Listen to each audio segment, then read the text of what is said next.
Hello everyone, CST पर आपका स्वागत है।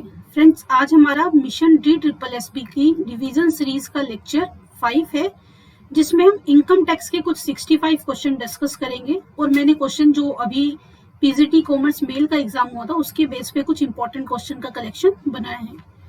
तो दोस्तों, सेशन को लाइक कीजिए, अपने दोस्तों के साथ शेयर कीजिए, और अगर आप चैनल पर नए हैं चैनल को सब्सक्राइब कीजिए और नोटिफिकेशन के लिए बेल आइकन को प्रेस कीजिए।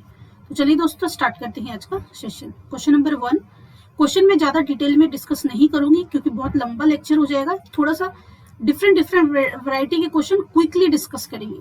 The charging section of income under the head capital gain is. Capital gain के अंदर आप जब इनकम को चार्ज करते हो तो कौन सा सेक्शन अप्लाई होता है? Section 45 second is the right answer. Question number 2। What are the conditions to be fulfilled for charging income under the head capital gain? Capital gain head के अंदर इनकम को चार्ज करने के लिए कौन सी कंडीशन सेटिस्फाई होनी चाहिए? There must be a capital asset, yes. There must be a transfer of such assets, the transfer of such assets has been affected during the previous year. देखिए, अगर आप असेसमेंट ईयर 2021-22 की calculation कर रहे हैं, यानी कि इस ईयर में आप किसकी कैलकुलेशन करेंगे? प्रीवियस ईयर 2020-21 की। तो आपकी जो एसेट का ट्रांसफर है वो प्रीवियस ईयर में होना चाहिए, यानी कि 1 अप्रैल 2020 से 31 मार्च 2021 के अंडर होना चाहिए। तो यहाँ पे क्या हो जाएगा answer? Option number D is the right answer. Moving on the next question, question number 3। The following shall not be regarded at capital asset. इनमें से किसे कैपिटल एसेट नहीं कहेंगे? Urban land capital asset. अगर एग्रीकल्चर लैंड या rural land होता तो उसको हम कैपिटल एसेट नहीं कहते। Security held by the foreign institutional investor as per SEBI act 1992, this is also the asset capital asset. Archaeological collections capital asset. Motor car, this is not capital assets, क्योंकि इनमें अगर compare करोगे तो ये तो sure assets हैं, but motor car we can't consider it. Confirmly ऐसा नहीं होता कि मोटर कार को कंसीडर किया जाएगा। Capital assets exclude all except. Capital asset से सबको एक्सक्लूड किया जाता है एक्सेप्ट, इसमें से एक चीज है जिसको एक्सक्लूड नहीं किया जाता। Stock in trade is not included in capital assets. Personal effects not included in capital asset. Agriculture land, as I told you in above question, consider नहीं किया जाता। तो उसने कहा है कि ये एक्सक्लूड किए जाते हैं एक्सेप्ट 1। किसको एक्सक्लूड नहीं किया जाता? ज्वेलरी को। ज्वेलरी कहाँ आता है? कैपिटल एसेट के अंदर आता है। तो यहाँ पे ऑप्शन क्या हो जाएगा? 6। ज्वेलरी क्या है? Jewellery is capital asset while calculating income under the head income from capital gain. Moving on the next question, question number 5। Income from transfer of self generated goodwill of a profession. अगर profession की self generated goodwill की बात करते हैं तो ये goodwill जो है सेल्फ जनरेटेड है, यानी कि इसकी एक्विजिशन कॉस्ट नहीं है, इसलिए इसको चार्ज नहीं करते under the head of capital gain. Is not chargeable to tax under the head of capital gain because it does not have any acquisition cost. Question number 6। In term of section 2 subsection 42A, unlisted securities are treated as long-term capital asset if they are held for a period more than। अगर आप unlisted security की बात करते हो तो उनको long term capital gain कब treat करते हैं? जब उनको 24 मंथ से ज्यादा होल्ड करके रखा जाता है। अगर यही बात हम लिस्टेड की बात करें तो लिस्टेड में क्या होता है? लिस्टेड सिक्योरिटीज में ये जो टाइम पीरियड है शॉर्ट रन का वो क्या होता है? 12 months. I am repeating, listed के लिए टाइम पीरियड है 12 मंथ और उससे लेस के लिए शॉर्ट टर्म और उसके अबव लॉन्ग टर्म। और अगर हम अनलिस्टेड सिक्योरिटीज की बात करते हैं तो उसके लिए 24 मंथ और उससे लेसर पीरियड शॉर्ट रन और उससे ऊपर का पीरियड यानी कि 24 मंथ के बियॉन्ड पीरियड जो होता है वो है long term capital asset. Moving on the next question, question number 7। Which of the following asset is short term capital asset if it is held for more than 12 month. अब इनमें से कौन सी ऐसी एसेट है जिसे अगर 12 मंथ से ज्यादा होल्ड करते हैं तो भी वो शॉर्ट ही काउंट होती है? एक तो अभी हमने बात की अनलिस्टेड सिक्योरिटी की, और दूसरा ऐसा कौन होता है? Unit of mutual fund other than equity oriented fund. Option number B is the right answer. अगर लिखा होता mutual fund unit of equity oriented fund, तो इसके लिए 12 मंथ होता है। Listed security, as I told you in the last question, 12 month. Zero coupon bond 12 month, इनके लिए शॉर्ट पीरियड होता है और उसके बियॉन्ड क्या होता है, लॉन्ग रन। तो इनमें से इसने पूछा 12 मंथ से ज्यादा होल्ड करने के बाद भी शॉर्ट कैपिटल एसेट होती है, तो वो क्या है, unit trust of mutual fund other than equity oriented. अगर इक्विटी ओरिएंटेड होगा तो क्या होगा, short term capital gain. Long term capital gain can only be set off, अगर लॉन्ग टर्म कैपिटल गेन है तो उसको लॉन्ग टर्म कैपिटल गेन से ही सेट ऑफ करती है, और अगर शॉर्ट टर्म कैपिटल गेन है तो शॉर्ट टर्म कैपिटल गेन को शॉर्ट टर्म कैपिटल लॉस को शॉर्ट टर्म कैपिटल गेन और लॉन्ग टर्म कैपिटल गेन दोनों से ही सेट ऑफ किया जा सकता है। I am repeating, long term capital loss को सिर्फ लॉन्ग टर्म को लॉन्ग टर्म से और शॉर्ट टर्म कैपिटल लॉस को शॉर्ट टर्म कैपिटल गेन और लॉन्ग टर्म कैपिटल गेन दोनों से सेट ऑफ किया जा सकता है। Moving on the next question, question number 9। In income tax act 1961 deduction under section 80C to 80U can not exceed. देखिए, income निकालने के बाद, ग्रोस टोटल इनकम निकालने के बाद उसमें से 80C और 80U की डिडक्शन दी जाती है, तो आपकी जो 80C और 80U की डिडक्शन है वो ग्रोस टोटल इनकम से ज्यादा नहीं हो सकती, यानी कि टैक्स जो है नेगेटिव में नहीं हो सकता। It can be zero but it can't be negative.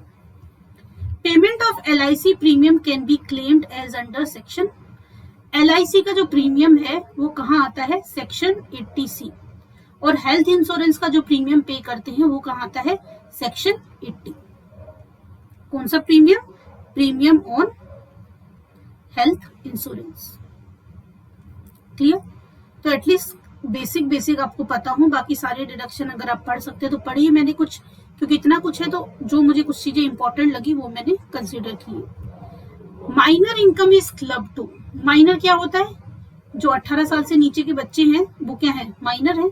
Minor की इनकम क्या है, माइनर की इनकम फादर की इनकम या मदर की income which ever is greater, यानी कि मदर और फादर में से जिसकी इनकम ज्यादा होती है उसमें उसको क्लब कर दिया जाता है, इसे बोलते हैं क्लबिंग ऑफ इनकम। माइनर की इनकम, क्योंकि माइनर रिटर्न फाइल नहीं करता, तो उसके मदर और फादर जिसकी इनकम ज्यादा होती है उसमें उसको ऐड कर दिया जाता है, इसको बोलते हैं clubbing of income. Option number C is the right answer. Mister Sharma contribute to a political party, he can avail deduction. Political party में उसने कुछ फंड दिया है या कुछ भी डोनेशन दिया है, कुछ भी किया है, तो उसको डिडक्शन कौन सी सेक्शन के अंडर मिलेगा, उसको मिलेगा section 80GGB। Option number second is the right answer. Moving on the next question, question number 13। Section 70 to 79 deals with, section 70 to 79 किससे डील करता है, set off and carry forward. Option number D is the right answer. Income from horse race fall under the head, income from horse race क्या है, income from other resources. Option number B is the right answer. Moving on the next question, question number 15। Deduction can be claim for amount deposit under Sukanya Samriddhi account, अगर Sukanya Samriddhi account में deposit किया गया है तो उसकी कहां पे डिडक्शन मिलती है, 80C में, यानी कि option number B is the right answer. कहां मिलती है इसकी, 80C। Deduction on interest on loan, interest on loan का डिडक्शन कहां मिलता है, ये मिलता है 80E में। Option number C is the right answer. Clear. Question number 17। Dash must be paid according to the provision of pay as you earn scheme, pay as you earn scheme के अंतर्गत कहां पे पे किया जाता है, पे किया जाता है advance tax. Option number C is the right answer. Moving on the next question, question number 18. Which of the following is not taxable under the head income from other sources? इनमें से कौन सी इनकम फ्रॉम अदर सोर्सेज में नहीं आती, family pension income from other sources, sum received under key man insurance policy other sources, rent received on letting out, ये नहीं होता, ये कहाँ होता है, income under the head house and property, income from house and property. तो यहाँ पे क्या हो जाएगा answer, option number C is the right answer. ठीक है, income from house property. 19 advance tax is payable when tax payable by the assessed is, अगर advance payment की हम बात करते हैं तो एडवांस पेमेंट का प्रोविजन जब बनता है जब उस बंदे का टैक्स जो है 10,000 या उससे मोर बन रहा है। और एडवांस टैक्स का जो ट्रीटमेंट होता है वो कहाँ होता है? Under section 208। ठीक है, moving on the next question, question number 20। Section 80C is allowed to, जो डिडक्शन का सेक्शन 80C है वो किसके लिए है? इंडिविजुअल और HUF। Option number B is the right answer. Clear? Now moving on the next question, question number 21। Non speculation loss can be carried forward for, जो non speculation है यानी कि सट्टाबाजी या कोई प्राइस की एक तरह से लीगल सट्टाबाजी ही है स्पेकुलेशन की, प्राइस फॉल और राइज के बेस पे प्रॉफिट होता है, तो उसका जो लॉस है अगर नॉन स्पेकुलेटिव की बात करते हैं यानी कि सट्टाबाजी नहीं है जो, यानी कि प्राइस राइज एंड फॉल का चक्कर नहीं है जिसमें, उसका जो लॉस है वो 8 ईयर के लिए कैरी फॉरवर्ड होता है। और अगर मैं बात करूं सिर्फ स्पेकुलेशन लॉस की, नॉन स्पेकुलेशन 8 ईयर और स्पेकुलेशन कितने ईयर तक फॉरवर्ड हो सकता है? 4 ईयर तक। Income from house property loss can be carried forward, अगर हम हाउस प्रॉपर्टी के लॉस की बात करते हैं तो उसको भी 8 ईयर तक कैरी फॉरवर्ड किया जा सकता है। Moving on the next question, question number 23। The rate of TDS from winning from lottery, lottery अगर विन किया तो उस पर कितना TDS कटता है? 30%। और सैलरी से कई बार आप अपनी इन्वेस्टमेंट का जो डिटेल है अगर अपनी कंपनी को नहीं देते हो तो बाय डिफॉल्ट वो कितना कट कर लेती है, या तो टैक्स का कैलकुलेशन करेगा या फिर कुछ कंपनीज ऐसी होती हैं कि या तो टैक्स का कैलकुलेट करके अगर आप नहीं देते हो उनका इन्वेस्टमेंट का तो जितना आपका टैक्स बन रहा होता है वही काटती हैं। और अगर आप फ्रीलांसर हैं और वहां पे TDS की बात हो रही है तो फ्रीलांसिंग के वर्क में कितना TDS कटता है? 10%। Moving on the next question, question number 24। Long term capital gain on sale of unlisted shares, अगर अनलिस्टेड शेयर्स की हम बात करें तो उसका जो लॉस है वो क्या होता है? टैक्सेबल होता है, fully taxable. Option number 1 is the right answer. The provision regarding TDS is given under dash of income tax, अगर हम TDS की बात करते हैं उसके प्रोविजन कहाँ दिए गए हैं? Section 192 to 206। Option number 2 is the right answer. Moving on the next question, question number 26। Due date of second installment of advance tax, देखिए फर्स्ट इंस्टॉलमेंट एडवांस टैक्स की 15 जून, सेकेंड इंस्टॉलमेंट 25 सितंबर, थर्ड इंस्टॉलमेंट 25 दिसंबर और fourth instalment कब होती है? 15 मार्च। हमसे सेकंड पूछी थी तो आंसर क्या हो जाएगा? Option number A is the right answer. Clear? Moving on the next question, question number 27। CII stand for, CII का मतलब क्या है? Cost inflation index. Option number D is the right answer. Moving on the next question, question number 28। The rate of long term capital gain, long term capital gain का rate क्या होता है? 20%। लेकिन अगर हम लिस्टेड सिक्योरिटी की बात करें, लिस्टेड सिक्योरिटी की सिचुएशन में, क्योंकि यहाँ पे भी कैपिटल गेन ही निकलता है, तो लिस्टेड सिक्योरिटी में जो कैपिटल गेन का रेट होता है वो क्या होता है? 10%।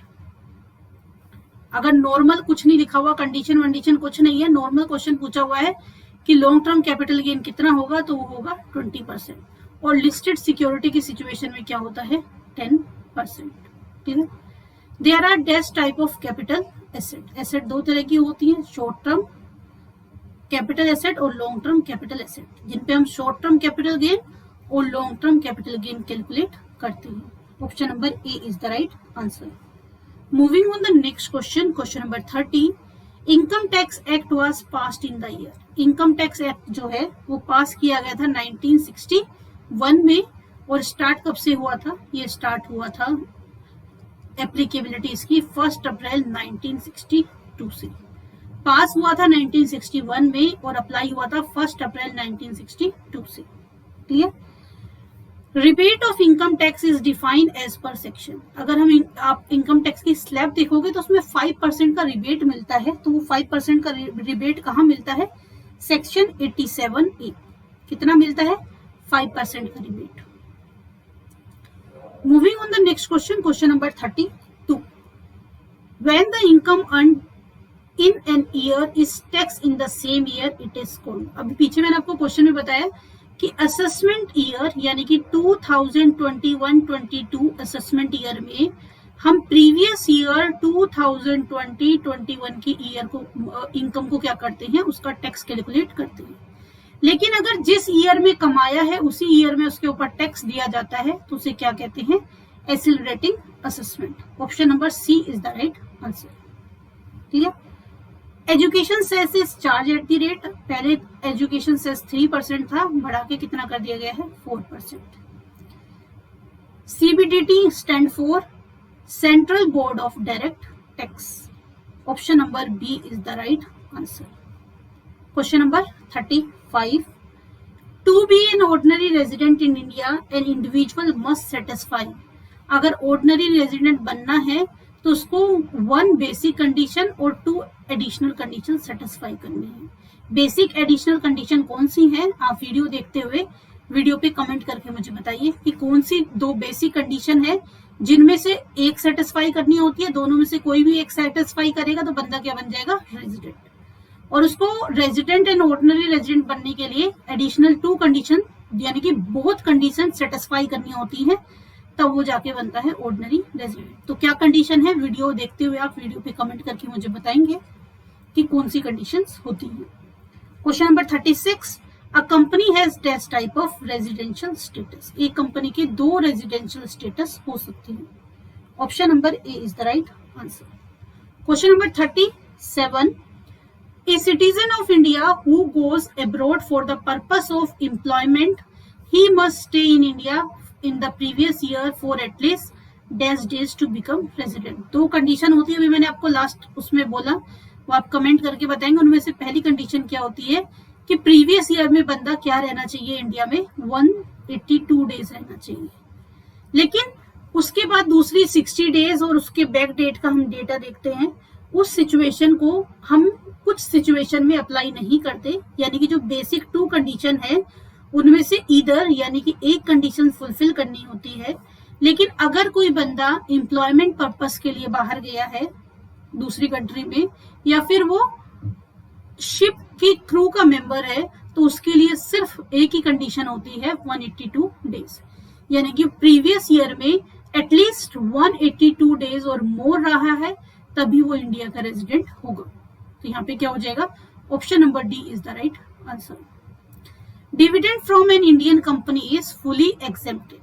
इंडियन कंपनी का डिविडेंड फुली एग्जेम्प्टेड है, क्योंकि इंडियन कंपनी डिविडेंड डिक्लेयर करने से पहले, सपोज एक कंपनी का सारा कुछ सब कुछ पे करने के बाद बचा 100 करोड़, इसमें से उसने 60 करोड़ डिसाइड किया कि वो एज अ डिविडेंड देगी और 40 करोड़ उसने रिटेन अर्निंग रख ली। तो इस 60 करोड़ में के ऊपर जो डिविडेंड डिक्लेयर होता है उस पर सबसे पहले दिया जाता है डिविडेंड टैक्स। तो कंपनी डिविडेंड डिक्लेयर करने से पहले ही उस पर डिविडेंड टैक्स देती है, इसलिए जब शेयर होल्डर के हाथ में वो डिविडेंड आता है वो तो क्या होता है, फुली एग्जेम्प्टेड। लेकिन फॉरेन कंट्री, अगर फॉरेन कंपनी है यानी कि अदर देन इंडियन कंपनी है, तो वहां पे क्या होता है, dividend fully taxable. Clear. Moving on the next question, question number 39. Income exempted from tax are stated in the dash section of income tax. Income tax की exempted income कौन से section में होती है, section 10 में। Option number B is the right answer. इसके ऊपर based एक क्वेश्चन अभी पीजीटी कॉमर्स मेल में आया था, वो आप देख सकते हो, वो भी सेक्शन 10 का ही क्वेश्चन था। Moving on the next question, question number 10, question number 40। Gratuity is defined as per section. Gratuity कौन से सेक्शन में डिफाइन की गई है, 10, section 10 sub section 10। Option number C is the right answer. HRA partly taxable है। HRA की condition होती है और उसको पर्टिकुलर कंडीशन के हिसाब से कैलकुलेशन किया जाता है और फिर एचआरए जो है कैलकुलेट किया जाता है। तो फुली टैक्सेबल नहीं होता, जो भी उस कैलकुलेशन का पार्ट आता है, जो प्रोसेस फॉलो किया जाता है उसके अकॉर्डिंग एचआरए की टैक्स लायबिलिटी कैलकुलेट करते हैं। लेकिन अगर कोई बंदा अपने खुद के होम में रह रहा है तो उस सिचुएशन में एचआरए क्या होता है, फुली टैक्सेबल होता है। Clear. Agriculture income in Nepal is accessible for. एक बंदे की एग्रीकल्चर इनकम नेपाल से है तो इनमें से कौन से सिचुएशन में या कौन से रेजिडेंशियल स्टेटस में उसके ऊपर टैक्स कैलकुलेट किया जाएगा? तो किसके लिए कैलकुलेट किया जाएगा? Resident and ordinary resident. Option number A is the right answer. Question number 43. If the assessee is living in own house, HRA is fully taxable. अभी पीछे ही मैंने आपको बता दिया था जब HRA का क्वेश्चन आया था. Entertainment allowance as a deduction as per section. Entertainment allowance का डिडक्शन मिलता है as per section 16 subsection 2. Then question number 45. Any allowance granted for encouraging research, academic and other professional pursuit is called academic allowance. Option number B is the right answer. Moving on the next question, question number 46. Children education's allowance is exempted up to per month per child for 2 child. Rupees 100 per month, annually 1200 for 2 child. Option number A is the right answer. Question number 47. Who among the following may be not ordinary resident? इनमें से कौन सा ordinary resident नहीं हो सकता? Not ordinary resident कौन नहीं हो सकता? हिंदू अनडिवाइडेड फैमिली, ये हमेशा ordinary ही रहता है. Option number A is the right answer. Hindu undivided family का जो रेजिडेंशियल स्टेटस है वो किसके बेस पे निकाला जाता है? उसके कर्ता के बेस पे. जो हेड ऑफ द फैमिली होता है उसकी बेस पे कैलकुलेशन किया जाता है. Moving on the next question, question number 48. Income tax act 1961 broadly covers. Income tax act 1961 क्या कवर करता है? बेसिक चार्जिंग इनकम होती है, rebate and reliefs, incomes exempted from income tax. तीनों की तीनों चीजें होती हैं, यानी कि option number D is the right answer. Question number 49. Which of the following is not included in salary income. इनमें से किसको सैलरी इनकम में कंसिडर नहीं किया जाता? देखिए 5 हेड में इनकम कैलकुलेट होती है. Income from salary, income from house property, income from capital gain, income from business and profession and income from other resources. तो यहाँ पे पूछ रहा है सैलरी हेड में कौन सा इसमें से कंसिडर नहीं होगा. कम्यूटेड पेंशन सैलरी हेड में आता है, अनकम्यूटेड सैलरी हेड में आता है, लीव सैलरी सैलरी हेड में आता है, फैमिली पेंशन कहाँ आता है? Income from other resources. Income from other resources. Clear? तो यहाँ पे ऑप्शन क्या हो जाएगा? Option number C is the right answer. Moving on the next question, question number 50. Perquisite to employees are covered in the Income Tax Act 1961 under. जो भी cash या allowances के बदले के अलावा जो चीजें मिलती हैं वो क्या होती है? परक्यूजिट्स होती हैं. जैसे किसी को घर रहने के लिए मिला है, सोफर, ड्राइवर मिला है, गार्डनर मिला है, वॉचमैन मिला है, कुछ भी इस तरह की जो उनको फैसिलिटी, कार मिली है, तो वो सब क्या है? परक्यूजिट्स. तो ये कौन से हेड के अंदर आता है? ये आता है सेक्शन 17B. सॉरी, कौन से सेक्शन के अंदर आती है ये? Perquisite section 17B. Option number second is the right answer.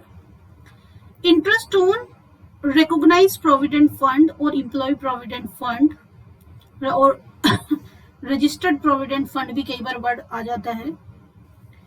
Actual में ये EPF ही होता है. तो इसमें जो इंटरेस्ट है वो कहाँ तक एग्जेम्प्ट होता है? कितनी लिमिट तक? 9.5%. जो RPF है और यू कैन सी EPF है, उसका जो इंटरेस्ट है वो 9.5% तक एग्जेम्प्ट होता है, और इससे ऊपर का जो इंटरेस्ट होता है वो क्या होता है? टैक्सेबल. अगर हम कंट्रीब्यूशन की बात करें तो कंट्रीब्यूशन जो होता है वो कहाँ तक एग्जेम्प्ट होता है? एम्प्लॉयर का कंट्रीब्यूशन 12% तक. 12% तक कोई कंट्रीब्यूशन है तो एग्जेम्प्ट होगा, और इससे ऊपर है सपोज 14% है तो 2% क्या होगा? टैक्सेबल होगा. Clear? Moving on the next question, question number 52. The payment of gratuity act came into force in. Gratuity act कौन से ईयर में आया था? 1972 में. Deduction from gross total income is allowed under section 80C up to lower of the qualifying amount और the maximum of.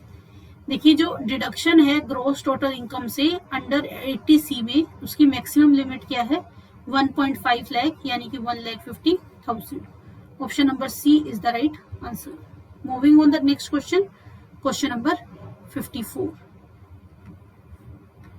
Income accrued outside India and received outside India is taxable in case of.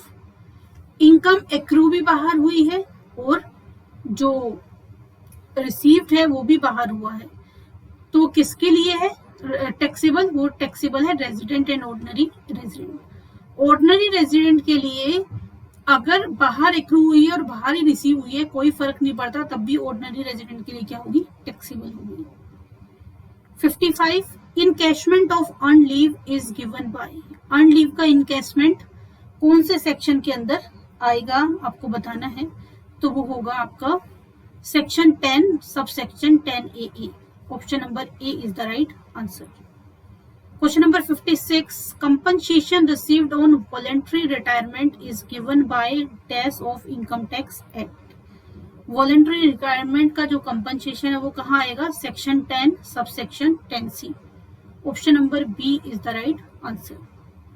Question number 57. Under the head income from house property the basis of charges is. House property में basis of charges क्या होता है? Net annual income. ठीक है. Annual income, annual value is defined as per section. अगर हम income from house property की बात करें तो एनुअल इनकम कौन से सेक्शन में डिफाइन की गई है? वो डिफाइन की गई है section 23(1). Option number C is the right answer. Which of the following is deductible from the annual value of house property. इनमें से किसको annual value of house property से डिडक्ट करते हैं? Municipal tax paid by the owner during the previous year. Option number D is the right answer. Question number 60. The following condition must be satisfied to charge the rental income under the head income from house property. Income from house property head के अंदर income charge करने के लिए कौन सी condition satisfy की जाएंगी? The property should consist of any building और land. कोई भी बिल्डिंग या लैंड है? Yes. The assets should be one of the property. उसके पास एक प्रॉपर्टी है, उसके लिए कैलकुलेशन होगी. The property should not be used by the owner for the purpose of business and profession. वो प्रॉपर्टी जो है बिजनेस एंड प्रोफेशन के लिए यूज नहीं होनी चाहिए, क्योंकि अगर वो प्रॉपर्टी बिजनेस एंड प्रोफेशन के लिए यूज होगी तो बिजनेस एंड प्रोफेशन हेड में उसकी टैक्सेबल वैल्यू कैलकुलेट करेंगे. हाउस प्रॉपर्टी से कब करेंगे? अगर वो बिजनेस एंड प्रोफेशन के अलावा किसी पर्पस के लिए यूज हो रही है. तो यहाँ पे क्या होगा? Option number D is the right answer. For claiming the deduction of unrealized rent, the SSC must satisfy. Unrealized rent का क्लेम लेने के लिए SSC को क्या सेटिस्फाई करना होता है? रूल 4. रूल 4 में मेंशन है कि भाई जो ओनर है उसने हर पॉसिबल वे यूज किया है रेंट को रिकवर करने के लिए, फिर भी रेंट जो है अनरियलाइज्ड रेंट रिकवर नहीं हुआ, तो उसके बारे में रूल रेगुलेशन है जिसको फॉलो करके अनरियलाइज्ड रेंट की जो क्लेम है, डिडक्शन है, वो क्लेम कर सकता है, की जा सकती है. Question number 62. A sum equal to 30% is allowed as deduction from the annual value as. Annual value से 30% जो डिडक्शन होती है उसको क्या कहते हैं? Standard deduction.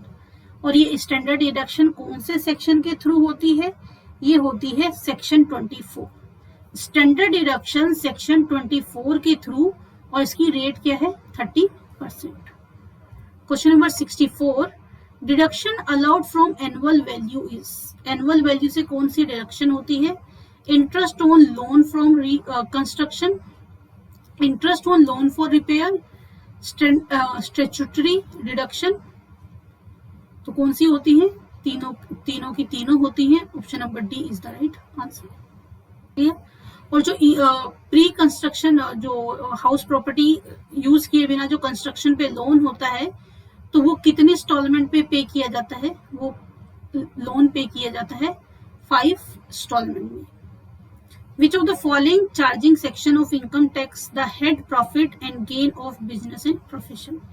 कहते हैं which is the charge section of income under the head profit and gain of the business and profession.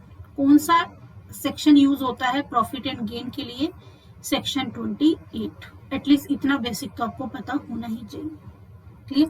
तो ये थे दोस्तों आज के 65 क्वेश्चन. इसके अलावा मैंने ग्रुप में शेयर की हुई है इनकम टैक्स के एमसीक्यूज उनको आप कर सकते हो, कुछ रेट्स और कुछ चीजें उसमें से अपडेट कर लेना क्योंकि पुरानी पीडीएफ है वो।